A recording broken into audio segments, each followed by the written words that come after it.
thanks to the MiniMed series for inviting me to give this talk. I know you're all just here for the worms and the maggots and not for evidence-based medicine. But I'll give you an outline of what we're going to present. It's to explain what is evidence-based medicine. It's a term you hear bandied around. You hear an evidence-based, various things, evidence-based, not just medicine or healthcare, but the phrase evidence-based is used in a lot of different contexts. I want to explain that a bit, and then show how it's evolved, both in the teaching of it and in the practice of it, how it informs not just GPs, and not just doctors either, but all allied health professionals, how it informs their care. And to explain why it's felt that we need this approach in healthcare. And then to look at yourselves and users of healthcare, patients and carers. How do you find information? Where do you get health advice? Perhaps you look to the media. So we'll look at some examples of how the media has covered health issues in the past, in the recent past, and then look at expert opinion. Then there's a bit that's slightly topical in parts, perhaps. It's about screening and about health checks and risk assessment. There's a list of resources that you can have to take away to help you to become better informed. And finally, there's a summary slide. So why are you here? Can anyone tell me why you've come tonight to hear about evidence-based medicine? So it is the maggots, really, isn't it? Okay, so let's go ahead and explain what this term is. Sorry. Okay, can I ask for a show of hands? Has anybody ever used this product, DONA or glucosamine sulfate for joint pains? So I see some of you have, you're familiar with it. Okay, I'll come back to that later in the talk. Has anybody used, I've not used Lucozade Sports, has anybody seen the adverts for Lucozade Sports where it compares it to water and it fuels you better and it hydrates you better than water does during exercise? So you're familiar with that, okay. So what is it? Critics of evidence-based medicine or the approach to healthcare say it's all about evidence. It's all about tick box medicine or cookbook medicine. That's not what it's about. That's an ingredient in it. The evidence is the best available current research evidence to inform doctors' care of their patients. But it's not just about that. Evidence on its own won't help you make a decision and won't help the patient to make a decision about what to opt for in treatment. You need the doctor's expertise. Is that working? Yeah. You need the doctor's expertise, which is about the doctor's experience and the doctor's skills and the doctor's nous, basically. And you also clearly need the patient's concerns and values and preferences. Without that, none of this would lead to anything worthwhile. And the whole purpose of this approach is to benefit the patient, to provide best quality care for the patient. This is also more professionally satisfying for the doctor. In terms of evidence, there's all sorts of evidence, and there's what's called an evidence pyramid, which goes from expert opinion, which is, interestingly, you might find this interesting, this is actually at the bottom of the pyramid. And then case studies or case reports and various other things. You may have heard of randomized controlled trials. Right up to the top of the pyramid, which is where sits systematic reviews. So the quality of the evidence goes up this way. What that means is that if information comes from a systematic review, it's more likely to be valid and credible. And you, the doctor and the patient, can make more use of that and take valid conclusions from it. If it's from a case series, then it's maybe not quite so valid. Let me give you some examples. Andrew Wakefield published a paper in The Lancet several years ago now, about 2003 or thereabouts, purporting to show that in a case series of 12 children, there was a link between the MMR vaccine and autism and bowel disorder. There is no such link. But that actual paper, which was since retracted, it had 12 children. It had no control group. There was no randomization. There were no built-in safeguards to ensure that the information coming from that and the conclusions drawn from it could be valid and therefore could be of use to parents trying to decide about the vaccine and to doctors administering it. So that's a case series. And a case series is just an anonymized group of patient histories. It might be a single case. And sometimes these are very useful. I'm not denying that they're of benefit. They're useful because they may be the starting blocks for going up the pyramid here and ending up with something that will significantly change practice. A systematic review, on the other hand, is very different. Now, this is a term you're going to hear throughout the talk, so I'm just going to explain that, and I'm going to explain it with the example of glucosamine, our friend that we saw at the start of the talk. A systematic review is a review of all the evidence available. So what happens is a clinical question arises, and in this case, is glucosamine of benefit in people with joint pains or from osteoarthritis? Does it reduce pains more than a placebo? Does it reduce it better than existing treatments? That's a valid question. So that is our clinical question to start off with. So what these reviewers do is that they use rigorous criteria about quality of evidence and about validity. And the purpose of this is not just an academic pursuit, it's so that you, the patients, and us, the doctors, can actually draw valid conclusions from what they eventually produce. So what they do is they first of all identify all of the studies that have been produced around this question about glucosamine. They then appraise these critically for validity. They then select and put together all the high quality research evidence. And they publish this as a review. There's a group called the Cochrane Collaboration, the Cochrane Library, who regularly produce reviews to update doctors' knowledge and patients' knowledge as well. And visually, they display the results as what's called a forest plot. Now, I'll show you one of these later to show you what that looks like.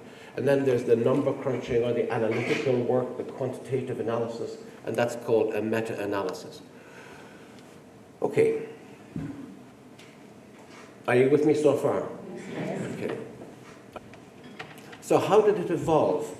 Well, clearly it didn't just start in the early 90s, as I'm saying here. There were clearly doctors practicing an evidence-based approach probably centuries ago. But in the modern era, it is thought that Dave Sackett and Gordon Guyatt, working out of McMaster University in Canada, began to apply principles that were formerly used for population health, but apply these with an individual patient. So, for example, population health and epidemiology is about, as I said, populations. And it's about population changes, it's about disease incidence and prevalences, and various factors that affect these and so on. Before the early 90s, this had not really, certainly not on any large scale, been applied by an individual doctor to an individual patient. And Dave Sackett started this, aided by Gordon Guyatt. Some years later, in the late 90s, Dave Sackett was invited to the UK, and he worked as the first director of the Centre for Evidence-Based Medicine in Oxford. Interestingly, when he left the US, he spent a sabbatical in Dublin. I'm still trying to work out what did he do here. I don't think he was working with us, and I don't think he was working academically. So he began teaching the skills and tools needed to practice evidence-based medicine to a wider group of doctors. Not just doctors, also to allied health professionals, to nurses and physios and various groups. Tom Fahey came here from Dundee as Professor of General Practice in 2006, and from joining here, he started a strong emphasis on teaching these principles also to students and to GPs in training. And also, unlike the others, he began using a variety of other teachers other than doctors ourselves. He began using librarians who've got great skills in information retrieval and searching, and also postdoctoral researchers. So these are post-PhD researchers who would be of great help to the students. So what we've done for the last 7 years is show the students how to structure a specific question. One of the difficulties you'll see later in trying to find information as a patient from the internet is that your question may be unstructured, and Google is such a vast array of stuff. You're absolutely bamboozled with the information that comes out. So we tried to teach them how to specify the question. So instead of asking, for example, for high blood pressure, is drug A better than drug B? We have to ask, what do you mean by better? In what way better? And so a more specific question would be, if a patient with high blood pressure is given drug A rather than drug B, are they less likely to have a stroke as a result?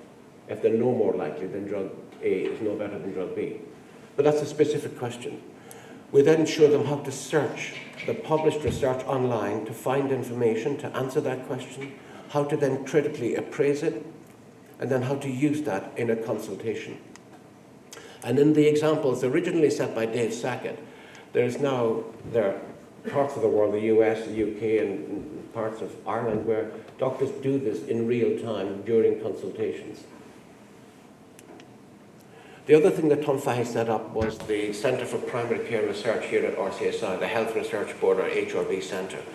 And this is the practice side of evidence-based medicine. This is looking at how to use the evidence that the HRB Centre itself finds through its own research and collaborating with other researchers to look at practical things. What are the challenges facing healthcare delivery in Ireland today? Well, one of the big things clearly is the number of older people living longer with multiple chronic conditions, a concept now known as multimorbidity. The next one is about improving the standards of clinical diagnosis and referral. And finally, and linked in with all of these, is to ensure that patients receive appropriate and safe medicines. But this is all based on practical research. So, why do we need this then? Why do you need this? And why do I need this? Why do doctors and physios and nurses need this approach to healthcare? One of the main reasons is because we're absolutely deluged with information. In the last 10 years, the last 5 years even, there's been such a huge explosion in information sources alone.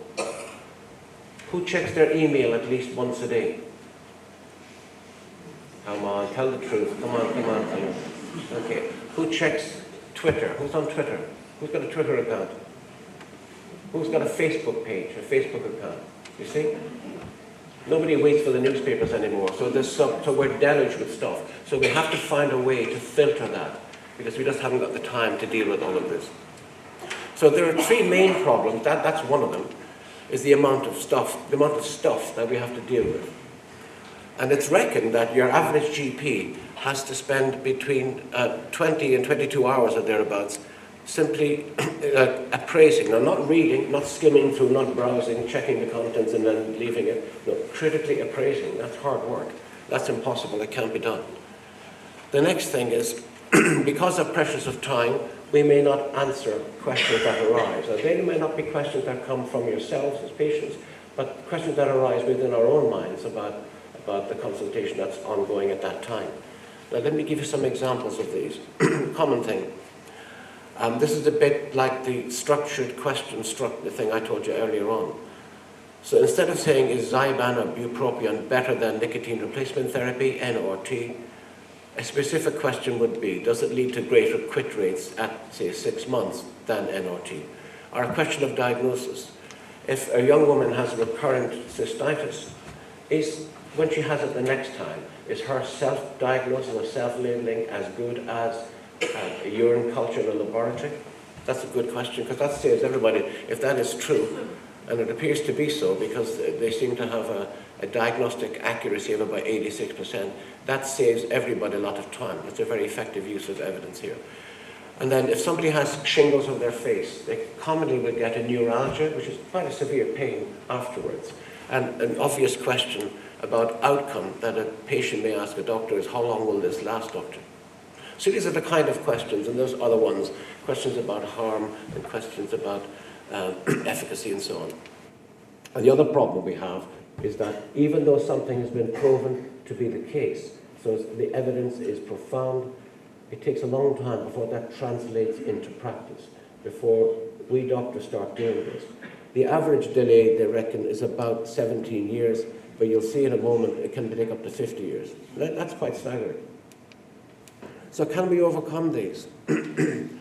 I think we can, but we can't do it through this method here. We have to find another way of doing this. And probably the best way forward is to use pre-appraised summaries. Now let me explain what that is. You saw some of these at the first slide, and these are the types of sources of evidence that doctors and other health professionals use in order to help them make decisions. So there's a Cochrane collaboration, I mentioned them before. There's JAMA, this is the Journal of the American Medical Association, there's TRIP database, Dynamed, and so on, evidence updates. What all of these have in common is that they have an army of people who are very skilled in identifying published evidence, summarizing it and making it available to practicing doctors, physios, nurses, and so forth. And they can use that, and they don't have to do this. They don't have to spend hours and hours and hours reading stuff. Because we too are deluged with information. I read many of these, but I particularly use this one, Evidence Updates. It comes from McMaster in Canada and the BMJ, British Medical Journal, as a joint effort. And what it does, it gives me filtered information. So I set the filters. I only want stuff about general practice, and I only want stuff that, important, likely to change practice, for example. So you set these filters so that you're not deluged. I don't want to get stuff about neurology, urology, cardiology, whatever. I just want stuff about general practice. And that's important to limit yourself. Otherwise, it becomes unusable.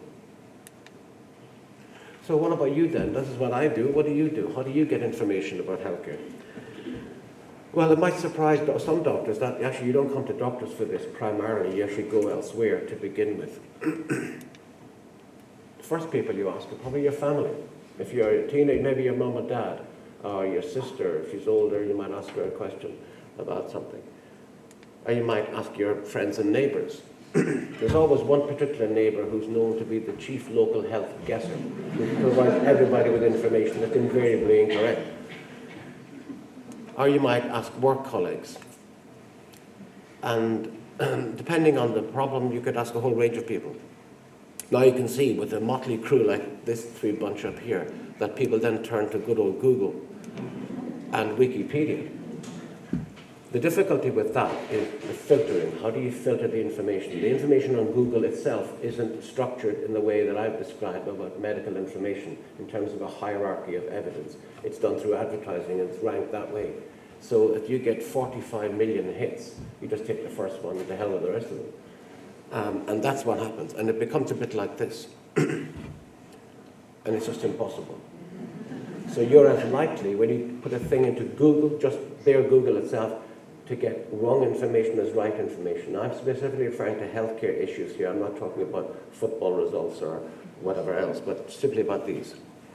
So that's really confusing. So then you might turn to the media. Well, the media, they cover health issues regularly, the newspapers, the online versions of the papers, and so on. So let's look at them.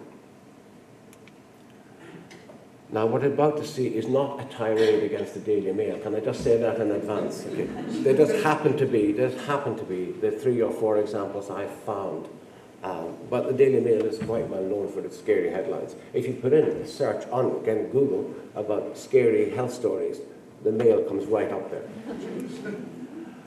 Now, this is, when you see something like this is quite topical. Parents of young children are concerned and worried about the effect of social websites harming their children's brains. Are they affecting them in their socializing? They don't go out and play as much. This is a common complaint we hear a lot. And when they use phrases like top neuroscientist, that's always a bit scary. And when you go down, this Baroness Susan Greenfield, who's a very intelligent, able woman who's a professor, I think, at Cambridge or maybe Oxford.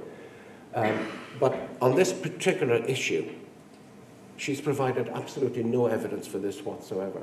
She's been invited by several interested groups to do that, and she's produced none.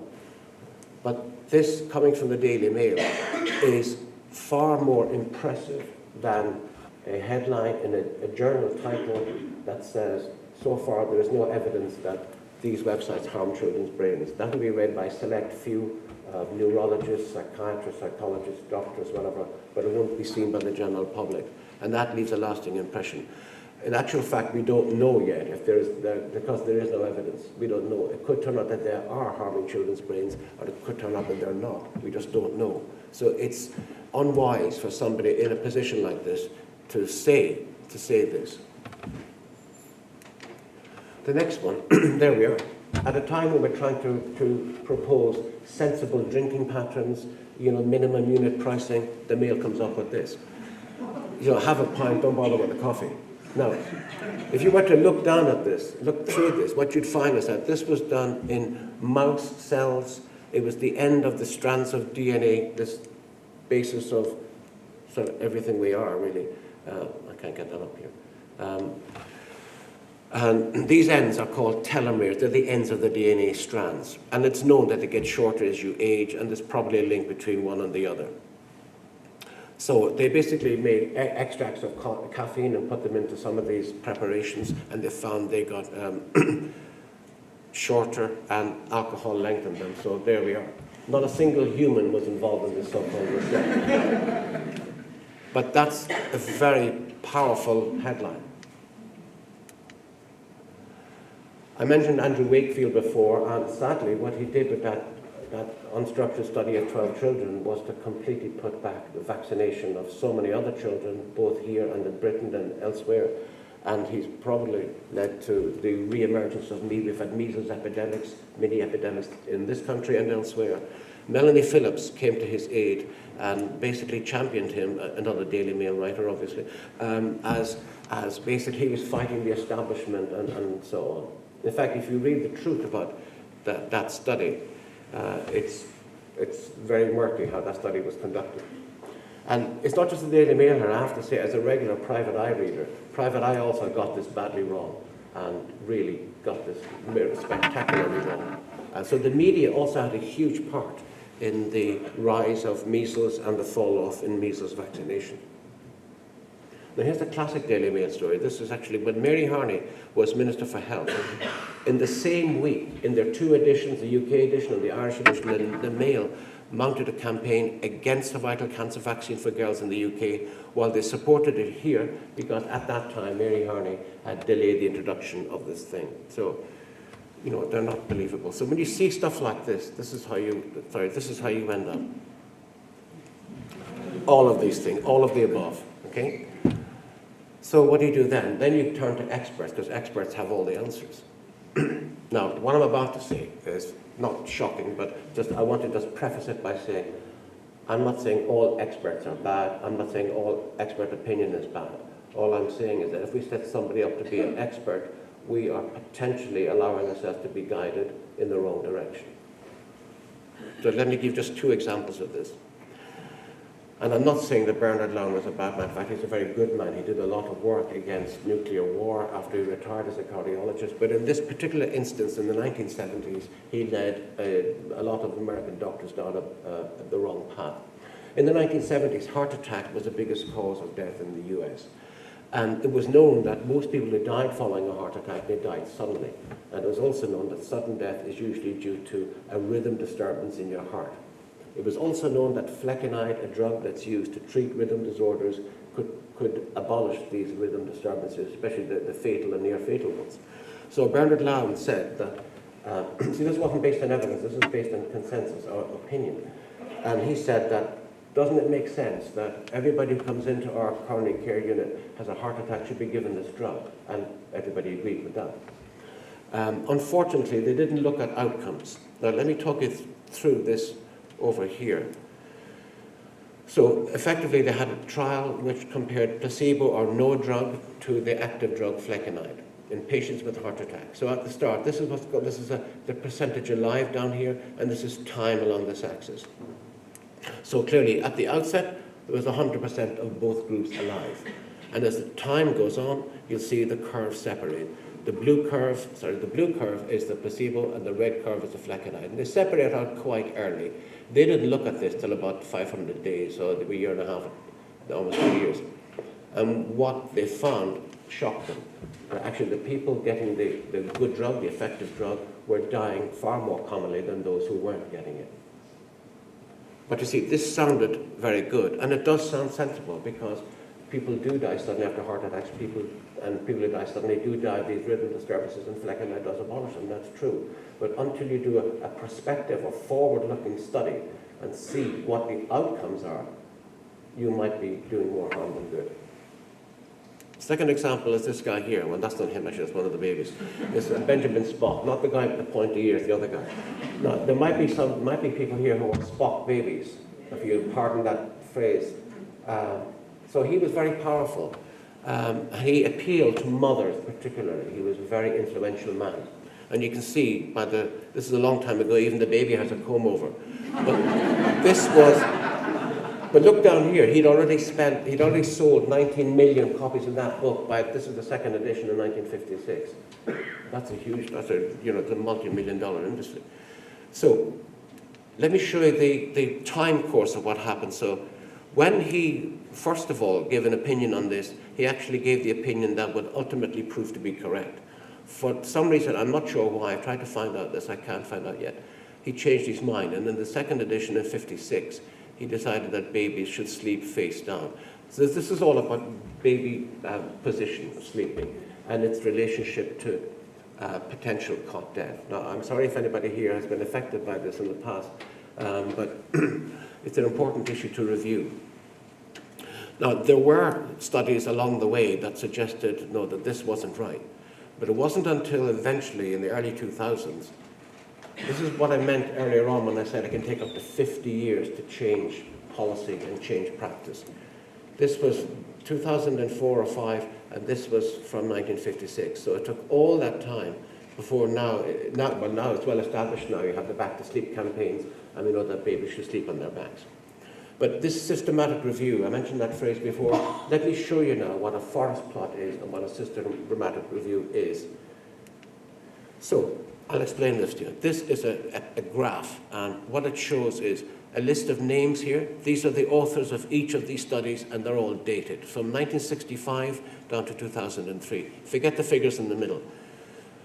The bit here, see that black line on the middle? That's called the line of no effect. And what in this systematic review they're doing is they're comparing these two sleeping positions. Should the baby sleep on his or her back or on her tummy? The line of no effect means that if these individual trials, all graphically displayed here. If a trial crosses the line, it means that any harm or benefit from that trial could probably have occurred by chance. So you should dismiss this. It should not take it into consideration. The point of a systematic review is that you take all of the information, and put it all together. And then you come up with a summary point. This is the pooled estimate at the end. This is the summary, and this clearly lies completely on that side of the line of no effect. It doesn't touch the line. In fact, none of these really touch the line. And the position favored by Dr. Spock, there wasn't a single study that showed that was beneficial. So it was very important to do this work because it changed practice. And not just practice by doctors, but how mothers would prevent their babies from suffering cot death. Now, it doesn't mean that it stops cot death. It means that it significantly reduces the likelihood, better than anything else that you can do. I said before that some of this could be, a little bit topical. So this is the bit probably that's a bit topical. Screening causes concern, and I want to explain first of all what it is, because it gets mixed up with other things. Screening is where in healthcare or policy, people use a test on a defined population who have no symptoms. So a good example would be breast check in Ireland for women aged 50 to 65 to detect breast cancer early so it can be treated, and you can prevent death from cancer, or you can delay death from cancer, or you can delay sort of further complications of the cancer. Now, this is not just an academic pursuit. It's very important that you understand that for screening to be worthwhile, because there are some illnesses in Ireland that the National Screening Board do not screen for with good reason. The condition should be important, not just academically important to doctors, but important to the public health. It should be a recognizable early stage. We should know what the natural history of the condition is, how it evolves over time. If you don't do anything, what happens to these people who have this condition? And not just cancers, any condition. There must be a suitable test that's reliable, a test that will predict. If the test says you don't have it, you don't have it. If the test says you have it, you have it. It should be like that. The test should be acceptable. A blood test is acceptable to most of us, a urine test, but maybe a lung biopsy would not be an acceptable screening test, for example. The more intrusive, the more invasive it is, the less acceptable it becomes for obvious reasons. And there should be accepted treatment. There's no point in screening for a condition just because you want to do that. You have to be able to do this so that you can treat it.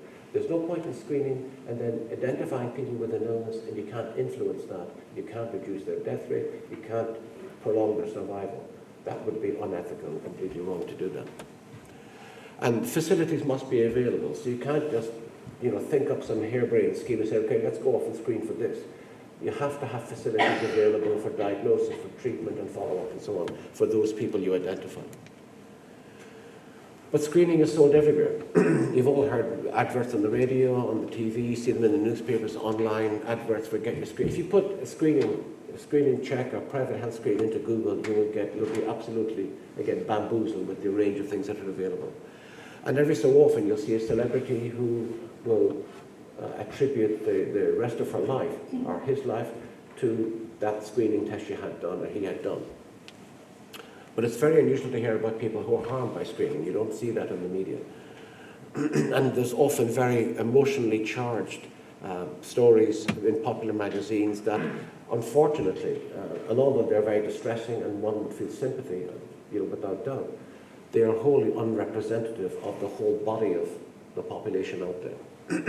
And some centres will, not just here but elsewhere, they'll sell these as a lost leader.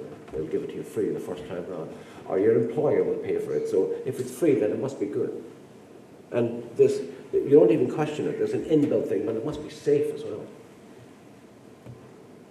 These are some examples of screening that are used in this country. PKU is a thing called phenylketonuria. It leads to brain damage in children and babies. It's very easy to pick up on the first day of life.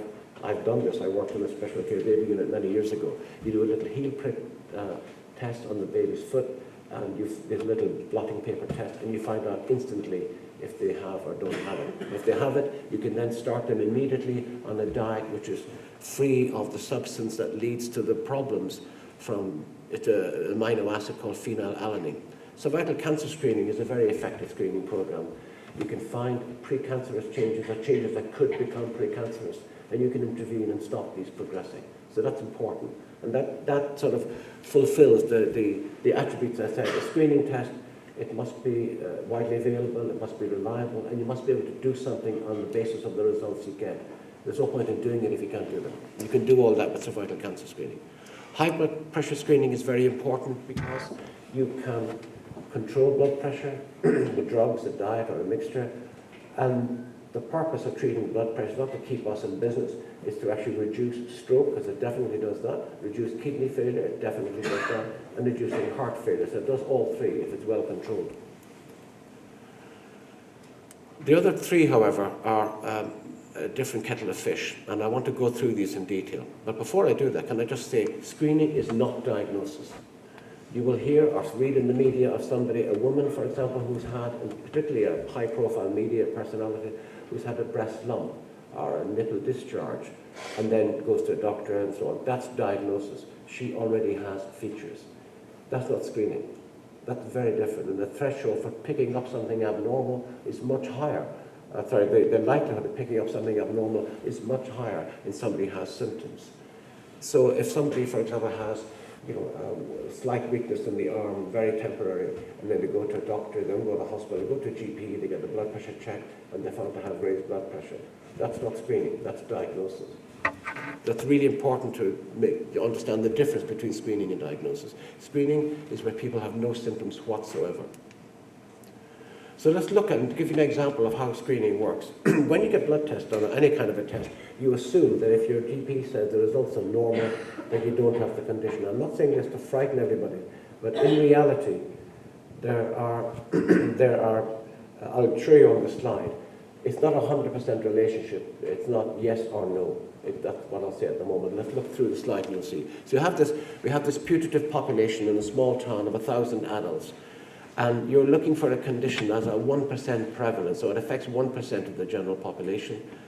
And the screening test you're using has a 90% accuracy. So that sounds pretty good. 90% is pretty high. So of 1,000 adults, because it has a 1% prevalence, 10 of these will have the condition, 990 won't. So then you use the test, and here are the results.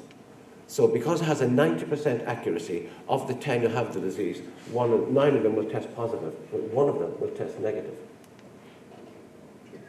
It's not 100% accurate, it's 90%. Of the 990 who don't have the disease, 891, that's 90% of 990, will test negative, but 99, 10%, will test positive. So let me just explain what these numbers mean here. This one on the left is what's called a true positive. Sorry.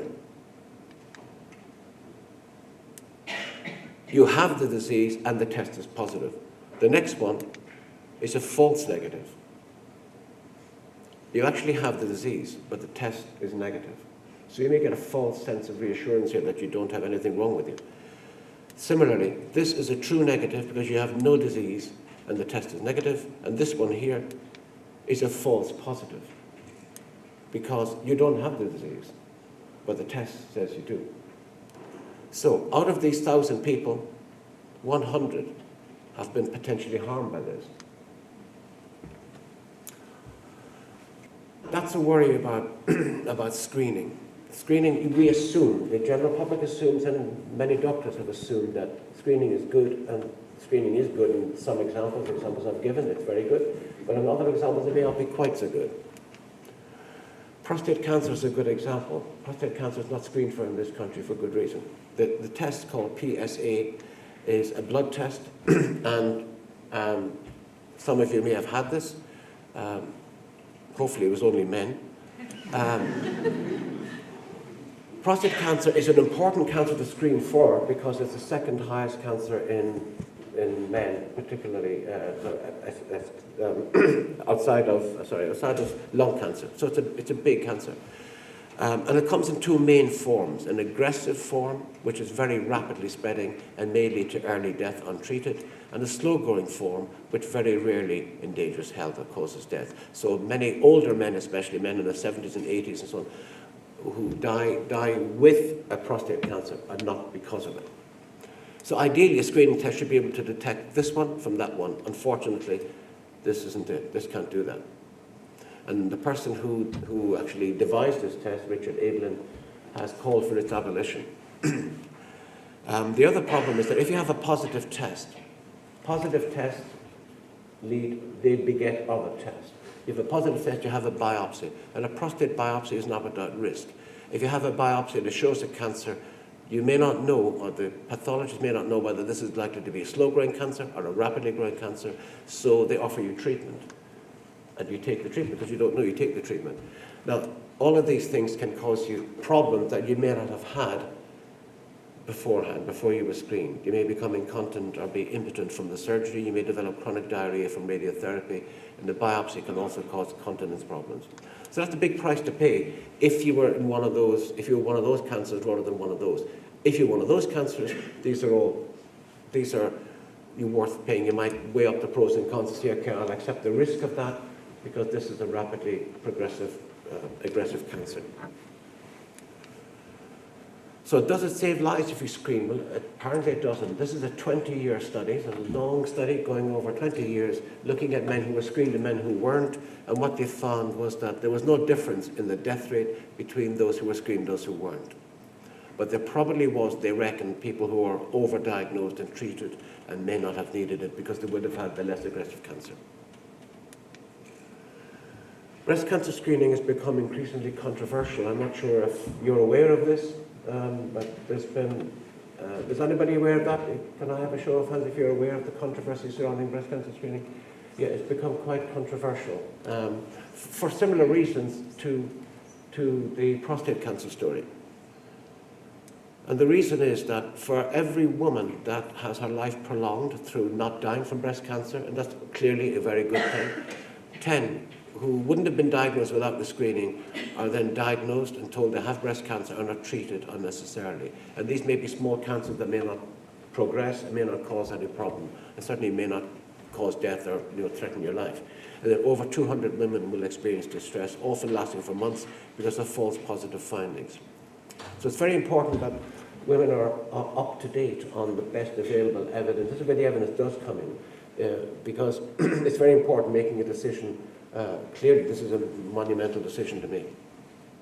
And there are leaflets available. There's one from the Nordic Cochrane group in Denmark. And there have been focus groups set up of women who've been diagnosed with breast cancer. And the general gist of them is that many women are happy to accept treatments such as lumpectomy or partial mastectomy or mastectomy even, providing that the overdiagnosis rate doesn't go too high. At the moment it stands at about 30%. So what happens in Ireland? What screening are we doing? This is from the National Cancer Screening Service. Breast check I've mentioned, a cervical check, bowel screening, and recently they've introduced diabetic retinal screening. They're not introducing prostate cancer screening for the reasons I mentioned. But they're open to suggestions. If new evidence emerges over the next 10 years, then that clearly will be factored into the situation. They're not offering cancer screening for lung cancer simply because when lung cancer presents, it often is quite spread. So people might have no symptoms and it's picked up incidentally. A person has a chest X-ray for some other reason and they're found to have a lung cancer. They were completely unaware of it. So it's very difficult to screen for this. And similarly with bladder cancer. So these are not introduced at the moment, not as a national program. Health checks. What do you think? Has anybody had a health check? And you don't have to raise your hand if you don't want to. Yeah, it's quite common, very popular. I use the analogy with the NCT, National Car Test. Get your car checked out. You don't want to have an accident because your brakes are faulty, your tyres are thin, and so on. So the analogy with that works pretty well, except that it really does break down. So a lot of people do this. They're widely promoted. And is there evidence that they're beneficial? Sadly, there appears to be no evidence of this. And one of the problems with health screening, health checks, is that people who should be coming to them don't attend, and people who are healthy and well, but just concerned, do. Therefore, you're not picking up the right people. The Cochrane collaboration did a review just 2 years ago, which showed that the two main findings were that there was no reduction in death from heart disease and cancer in those who had a health check as opposed to those who didn't, and there's no reduction in developing either of these conditions either. But the problem with health checking and screening is that abnormal tests beget more tests, more risk, more worry, lost time from work, a problem getting insurance, potentially increased healthcare costs and depression and so on. So it may not be a good idea. You might have low-risk people getting a health check and being reassured by it, but you're not picking up the people who really should be attending. So how do you assess risk then for major diseases? Now, we all like a bargain. If you see a sign saying 25% off, you say, wow, I'm going to buy that. I don't need it, I don't want it, but I'm going to get it because it's 25% off. But so if it costs, let's say $400, let's say it costs $400, you get $100 off, that's good. But if it only costs $8, it's still 25% off, but you're only saving $2. You might say, I don't want it. So when you apply this to medicine and healthcare, this is what you get. Look at statins to prevent heart disease. Now, before anybody gets alarmed, who's on simvastatin or atorvastatin, statins for treating heart disease, that's different. These are people with established disease, heart disease, angina, whatever. It's very effective, extremely effective. So I'm not saying anything about that. This is about preventing heart disease in people who have no heart disease already, but they might have risk factors. You get about a 30% relative risk reduction. But that relative to what? Well, it's relative to your background risk.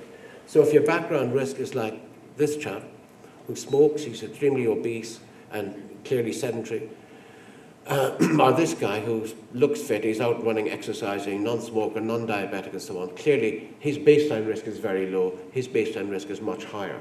So there's a differential effect in preventing heart disease. They definitely work. There was another Cochrane review produced on this just a year ago, but the benefits are clearly more for this man than this man. And how do you work out the risk? Well, your GP can do this with you. There's the score charts, or risk score charts, and what they work out is your 10-year risk of having what's called a cardiac event, like a heart attack or developing angina. And what they do is they put you, there are different charts for smokers, non-smokers, male, female, diabetic, non-diabetic. So they put all that information in, they check your blood pressure and use that, and use the cholesterol results, and then they line them up. Blood pressure in this, if you're in this age group here and you're a non-smoker, let's say your cholesterol ratio was 4 and your blood pressure is 130, so you'd be in there. And what this tells you is that this is like a traffic light system, that if you're in the red zone, you need a statin, and this is preventing, now this is for prevention, not for treatment.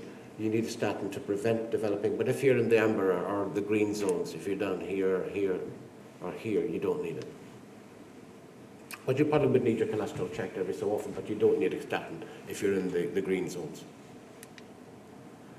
So, we've heard a bit about evidence, we've heard about opinion and about the media and experts and so on. So is the tide turning towards evidence, do you think?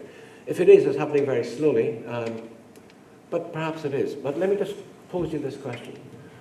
In the 1980s, I worked in cardiology in Glasgow, and Glasgow was a city rife with all kinds of heart attacks. And you heard about the deep fried pizza and the Mars bar. It's all true, by the way. And beta blockers, you could not give a beta blocker to a heart failure patient. And this made a lot of sense. Heart failure patients had a reduced pumping, a reduced output of the heart. Beta blockers, one of their effects is to reduce the output of the heart. So it's a no-brainer. You don't give beta blockers to heart failure patients. But if I take you back to what Bernard Lowndes said about flecainide, this sounds right. This is plausible, it sounds kind of sciencey, sounds right. But in fact, what we're not looking at here is outcomes. So, fast forward 20 years. Beta blockers are now first-line treatment for heart failure. So, how did that happen? Evidence accrued. People started looking at outcomes rather than mechanisms. They didn't do what Lowndes did in the 1960s, 70s, and leave it until 2 years later. They started looking at evidence, and they found that actually beta blockers improved outcome. Beta blockers improve survival in heart failure. Beta blockers prevent you getting hospitalized with heart failure. Because of the heart failure, beta blockers do a whole lot of good things. So that's a complete change, a change about. Evening primrosol was prescribable when I worked in the UK, both here and over there. And it was prescribed for severe eczema that hadn't responded to conventional treatment, and also for benign breast pain in women. It was shown gradually to have intermittently have no benefit in both of these conditions. And initially the UK withdrew it from prescription, and then Ireland followed suit. It's available over the counter, but it's not prescribable.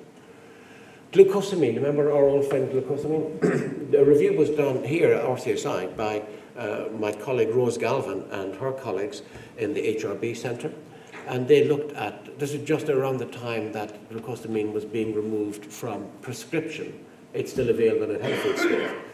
But look at the amount of money that was spent between 2002 and 2011 on prescriptions for glucosamine over that 9 years. Quite a lot of money. It's about 27 million. But no benefit in arthritic pains. It's not just drugs. Sports shoes, sports drinks, they're widely, it's a big industry here. And a recent survey by the Oxford Centre for Evidence-Based Medicine looked at all the claims that were made for these variety of shoes, Usain Bolt with his shoes, or sports drinks and so on. And looked at the quality of the evidence in the studies that had been done. And I mentioned before about the systematic reviews being top of the pyramid in terms of quality of evidence and believability. There wasn't a single one that was a systematic review. And of the studies that were appraised, 84% were highly biased, or were at high risk of bias. Only 2.7% were deemed to be at low risk of bias.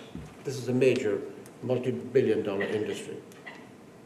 More recently, in relation to the prostate cancer issue, the National Institute for Healthcare and Clinical Excellence, or NICE in the UK, has recommended now that urologists and doctors do not operate on people or offer them radiotherapy. They should watch and wait, maybe repeat their PSA as a monitoring test, and so on, but not to go in with surgery, because the harms of surgery, if you're operating on a man who's got one of those low-grade cancers, not one of the aggressive cancers, the harms of surgery outweigh the benefits. So that's an important step forward. And then more recently, we're back to the Lucasade guy. And this was the guy who was drinking water. See him? He's fallen down. And they used this. This was a multi-million campaign, $9 million, including big stars like Gareth Bale. And they said that in some way it gives you more electrolytes and carbohydrates and all that. There's no evidence that that's the case, and they were forced to remove it. It's been banned by the Advertising Standards Authority in the UK. So there's a whole lot of resources. So instead of using Google and getting deluged, have a look at this. If you haven't, has anybody seen this before? Patient.co.uk? Has anybody used that? Okay.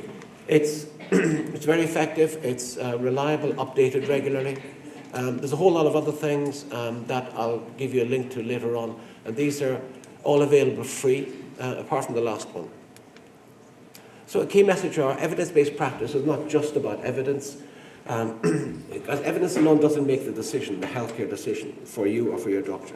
The doctor's expertise and experience and skills are important, and as are your preferences. Screening and diagnosis are not the same.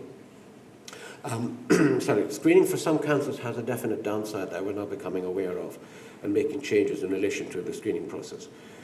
Make use of the resources that I'll put up in a moment and that help you to become better informed so that you can share in decision making with your doctor. That's my email address. If you want to email me, and all the links that are there, I'll send them on to you. Finally, I'd like to say that this has been dedicated to the memory of Nicola Mortellini. He was a colleague and a friend who died just over a year ago from stomach cancer, quite young. He was 33. If there are questions, we'll take them now or later. Yeah. Thank you. Get informed to become better informed so that they can make choices with their doctor in their healthcare. What I found interesting is obviously that the GPs are bamboozled with a huge amount of information that they have to take on board and to find the correct information. And also what I found was interesting that some of the information they receive, that to make sure that it is well researched, evidence-based, and it can take up to 50 years to implement this information in the practice.